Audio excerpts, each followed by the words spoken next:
Welcome to the Nash house. I'm back.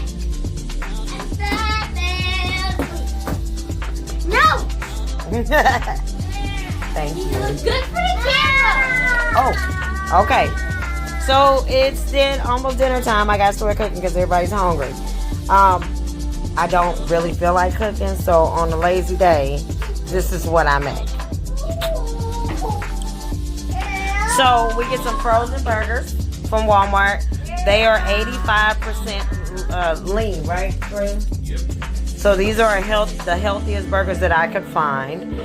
They are frozen. They are seasoned only on one side with black pepper, garlic powder, seasoning salt, and onion powder. And then we're gonna hit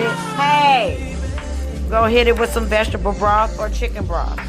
The broth actually makes the burgers juicy because these burgers are not going to be cooked on the grill top. They are going to be roasted in the oven.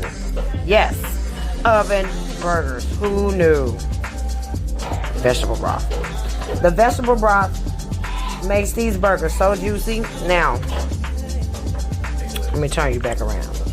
Now, what also goes with this meal in the Nash house will be some stovetop box mac and cheese, Kraft, please, and some steamed broccoli. I don't care how you eat burger anywhere else, but when you come to the Nash house, you might get mac and cheese and broccoli or some homemade fries, but you're going to get some vegetables. Fries are vegetables. They are not if they're fried. They're potatoes. But I love my Potatoes are technically vegetables. I love my mama. Remember, you heard that food fact on Welcome to the Nash house. Welcome home. Welcome home.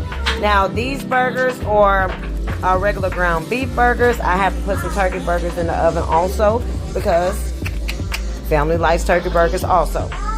But I will put up a post of how this plate might look. 2 posts. So look for that to be next because I've done this so many times. This is when mom doesn't feel like cooking. Welcome to the Nash.